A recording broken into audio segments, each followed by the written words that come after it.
हमारा सबसे प्यारा, झंडा ऊंचा रहे हमारा। नमस्कार, स्वागत है आपका हमारे इस खास कार्यक्रम में और मैं हूं आपके साथ अंकिता। जब मैं पीछे मुड़कर ये देखती हूं कि विपरीत परिस्थितियों के बावजूद हमने कितनी लंबी यात्रा की है, तब मेरा हृदय गर्व से भर जाता है। हाथ में लहराते तिरंगे वाला झंडा और एक लक्ष्य मिठाई पे नजर। याद आया आपको बचपन का गणतंत्र दिवस? 26 जनवरी आते ही स्कूल में त्योहार जैसा माहौल देखने को मिलता है।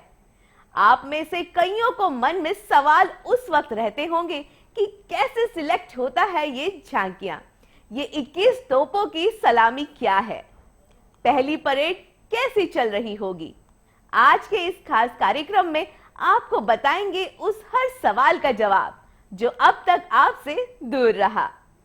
कि भारत के 3 राष्ट्रीय अवकाशों में से एक है। भारतीय संविधान के रचयिता डॉक्टर भीमराव अंबेडकर थे।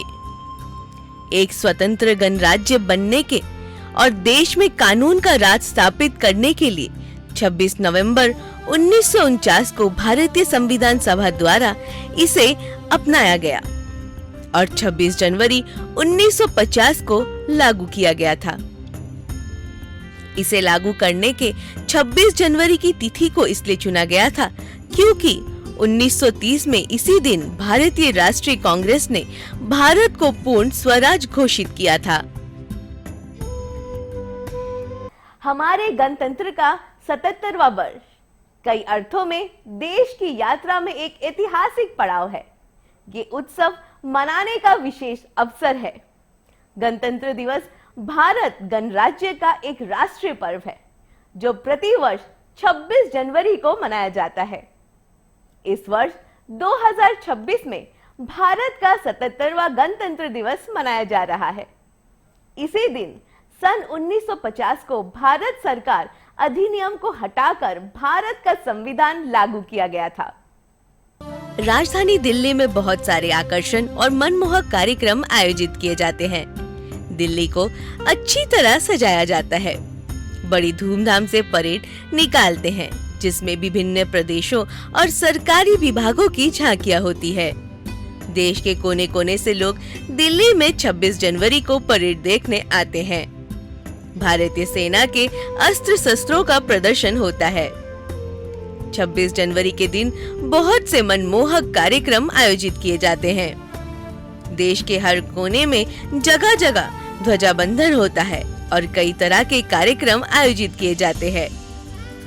विश्व भर में फैले हुए भारतीय मूल के लोग तथा भारत के दूतावास भी गणतंत्र दिवस को हर्षोल्लास के साथ मनाते हैं।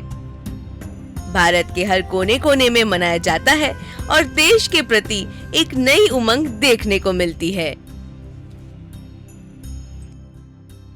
गणतंत्र दिवस मनाने का मुख्य उद्देश्य ये है कि 26 जनवरी 1950 को पूरे 2 साल 11 महीने और 18 दिन लगाकर बनाया गया संविधान लागू किया गया था और हमारे देश भारत को पूर्ण गणतंत्र घोषित किया गया था। 26 जनवरी 1950 को देश के प्रथम राष्ट्रपति डॉक्टर राजेंद्र प्रसाद ने 21 तोपों की सलामी के साथ ध्वजारोहण कर भारत को पूर्ण गणतंत्र घोषित किया। ये ऐतिहासिक क्षणों में गिना जाने वाला समय था। इसके बाद से हर वर्ष इस दिन को गणतंत्र दिवस के रूप में मनाया जाता है तथा इस दिन देश भर में राष्ट्रीय अवकाश रहता है। भारत विश्व के सबसे पुरानी सभ्यताओं में से एक है जिसमें बहुरंगी विविधता और समृद्ध संस्कृति विरासत है। इसके साथ ही ये अपने आप को बदलते समय के साथ ढालती भी आई है। आजादी पाने के बाद भारत ने बहुआयामी सामाजिक और आर्थिक प्रगति की है। भारत कृषि में आत्मनिर्भर बन चुका है और अब दुनिया के सबसे इंडस्ट्रियलाइज्ड देशों की श्रेणी में भी इसकी गिनती की जाती है। गणतंत्र दिवस के दिन राजपथ पर औपचारिक परेड निकाली जाती है। इसकी विविधता और एकता और समृद्ध सांस्कृतिक विरासत को दर्शाती है। इस परेड को रक्षा मंत्रालय द्वारा आयोजित किया जाता है। ये परेड राष्ट्रपति भवन से होते हुए इंडिया गेट तक पहुंचती है। इस दिन हर भारतीय अपने देश के लिए प्राण देने वाला अमर सपूतों को श्रद्धांजलि अर्पित करते हैं।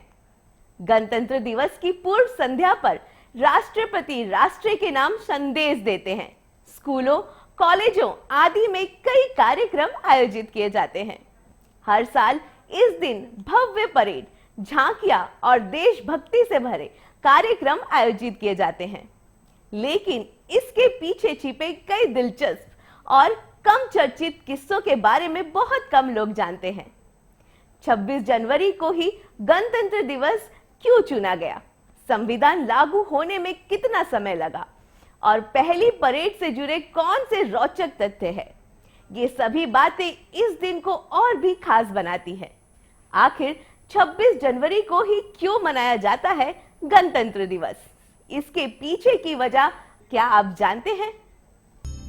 26 जनवरी वो तारीख है जब हमारे भारत में लोकतंत्र ने पहली बार जन्म लिया था, जिसने इससे पहले ना जाने कितनी कुर्बानियां देखी, बलिदान और भारत माता के वीर सपूतों ने अपने अमूल्य प्राण न्यौछावर कर दिए।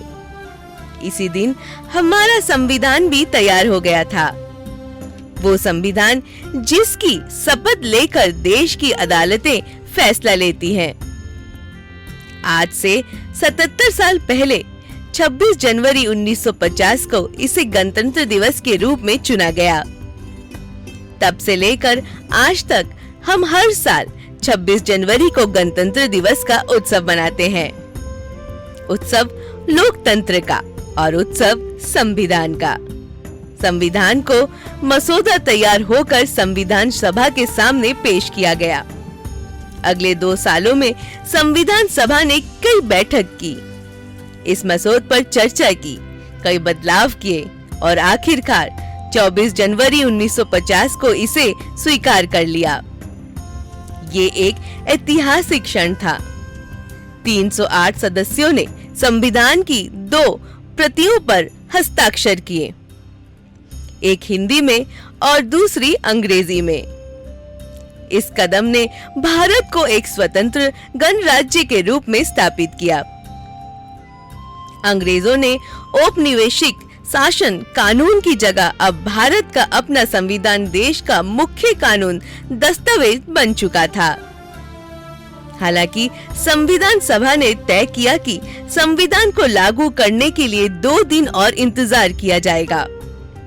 अगले 2 दिनों में ही 26 जनवरी 1950 को भारतीय संविधान लागू हुआ और इसी के साथ भारत एक लोकतंत्र गणराज्य के रूप में पूरी तरह से स्वतंत्र हो गया। इसलिए हम हर साल 26 जनवरी को गणतंत्र दिवस मनाते हैं और अपने संविधान का गौरव मनाते हैं। बहुत कम लोग जानते हैं कि पहली बार गणतंत्र दिवस का आयोजन कर्तव्य पथ पर नहीं हुआ था।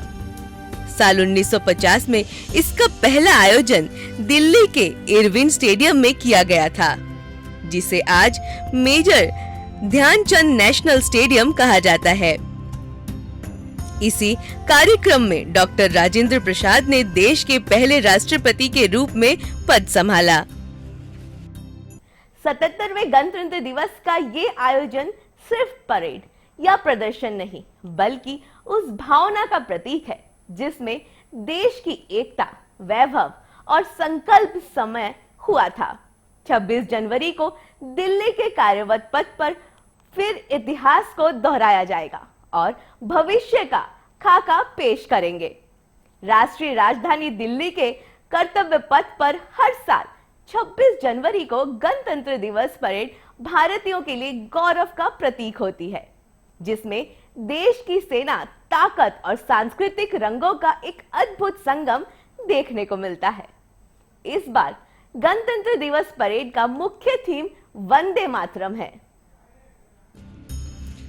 इस बार 77वां गणतंत्र दिवस नई दिल्ली के कर्तव्य पथ पर राष्ट्रीय गौरव के साथ मनाया जाएगा। परेड की समयावधि लगभग 90 मिनट रखी गई है। ताकि पूरे कार्यक्रम को अधिक सटीक और प्रभावी तरीके से प्रस्तुत किया जा सके।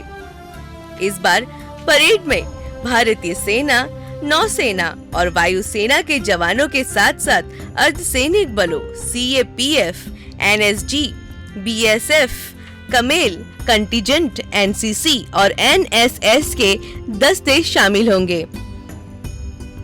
राज्य और केंद्र सरकार के विभागों की झांकियों के लिए चयन प्रक्रिया पूरी हो चुकी है।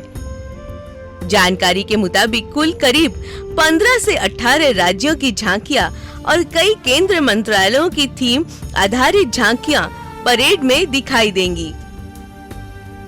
झांकियों में इस साल डिजिटल इंडिया, अंतरिक्ष रक्षा, निर्माण, पर्यावरण और महिला संरक्षीकरण प्रमुख विषय रहने की संभावना है।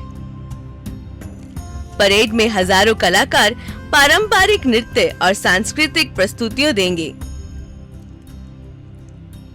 फ्लाई पोस्ट के जरिए भारतीय वायुसेना अपनी शक्ति और नई टेक्नोलॉजी का प्रदर्शन करेंगी।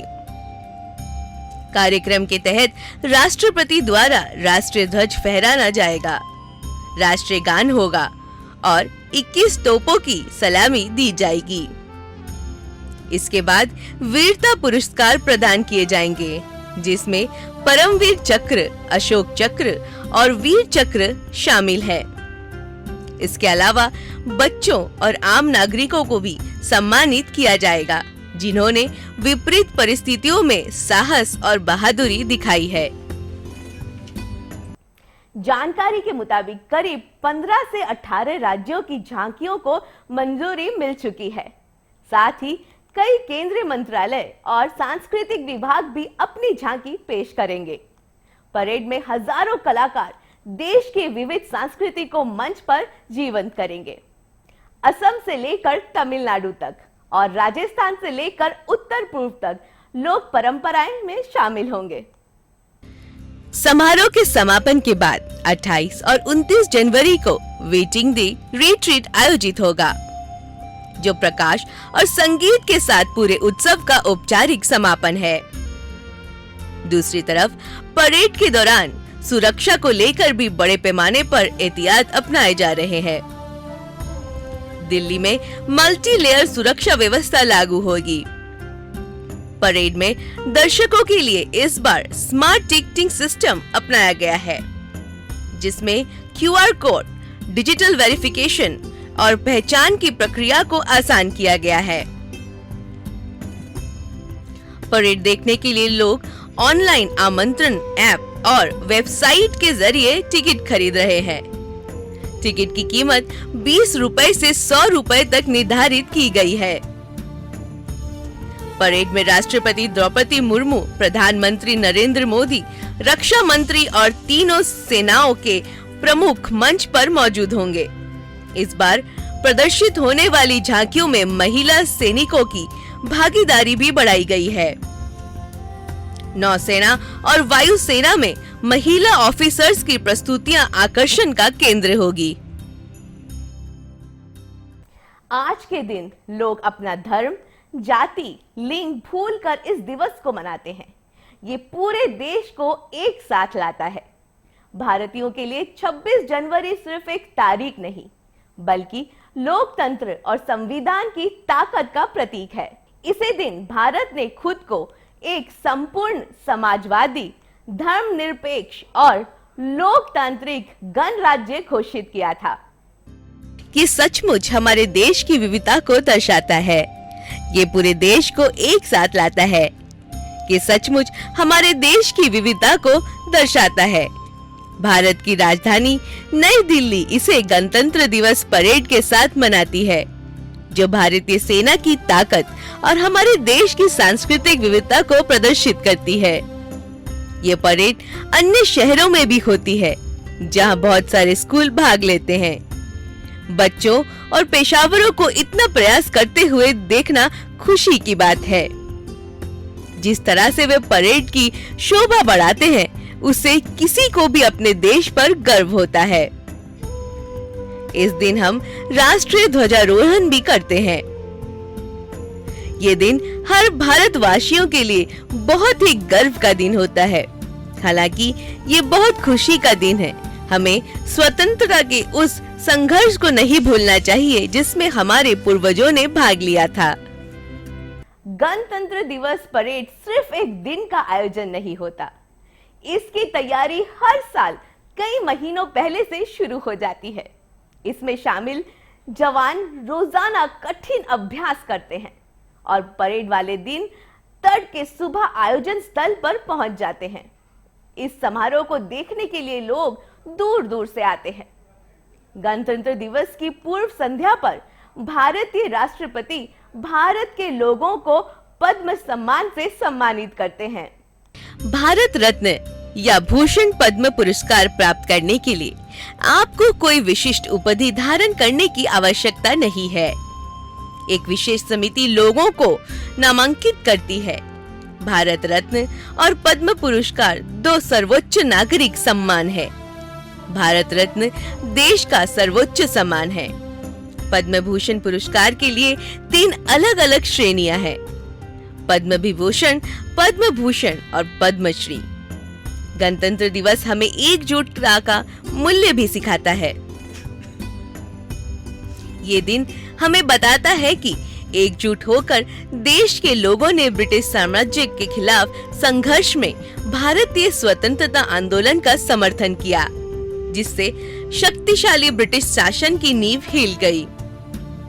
महात्मा गांधी के अहिंसा आंदोलन ने हमें दिखाया कि बिना बल प्रयोग या खून बहाए अपने से कई अधिक शक्तिशाली दुश्मनों पर कैसे काबू पाया जा सके।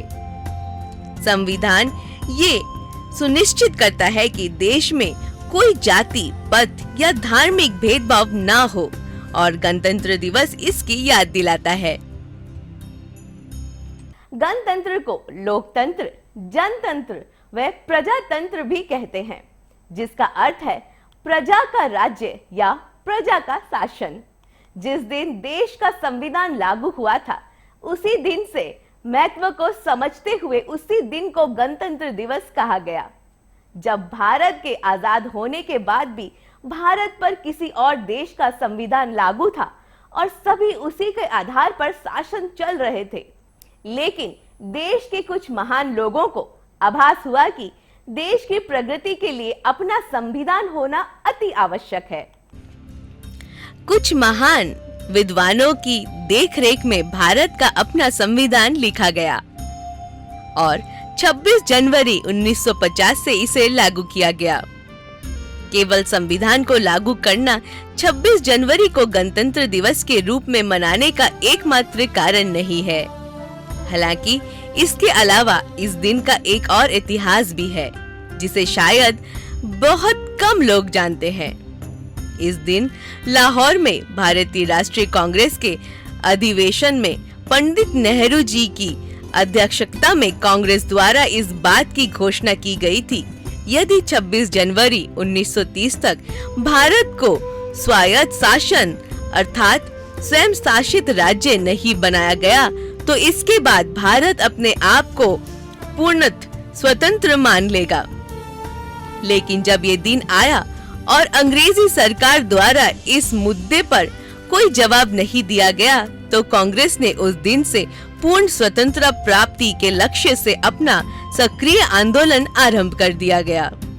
यही कारण है कि जब हमारा देश आजाद हुआ तो 26 जनवरी का दिन ही संविधान स्थापना के लिए चुना गया और फिर गणतंत्र दिवस के लिए भी इसी दिन का चुनाव हुआ। जब संविधान ने हमें पहचान दी, तब गणतंत्र ने हमें स्वर दिया। गणतंत्र दिवस ने केवल हमारे संविधान की स्थापना का स्मरण नहीं कराता, बल्कि ये उस दिन का भी प्रतीक है जब भारत एक गणतंत्र बना था। पूरे देश में नागरिक इस दिन को बहुत गर्व और खुशी के साथ मनाते हैं। ये उत्सव एक दिन का नहीं, ये उस यात्रा का उत्सव है जिसकी शुरुआत संविधान से हुई और जो आज आत्मनिर्भर भारत, डिजिटल भारत और सक्षम भारत के रूप में दिखाई देती है। हमारा गणतंत्र आज मजबूत है, हमारा लोकतंत्र जीवित है, जब संविधान ने हमें पहचान दी, तब गणतंत्र ने हमें स्वर दिया और आज वही स्वर परेड के कदमों में, झांकियों के रंगों में और तिरंगे के सम्मान में गूंजता है। यही वह भारत है जिसने अपने अतीत से सीखा, वर्तमान में खड़ा हुआ और भविष्य को आकार दे रहा है। 77वें गणतंत्र दिवस की अग्रिम शुभकामनाएं के साथ फिलहाल के लिए अनुमति दीजिए। जय हिंद, जय भारत। बाकी देश और दुनिया की खबरों के लिए देखते रहिए टीवी 24। तब तक के लिए नमस्कार।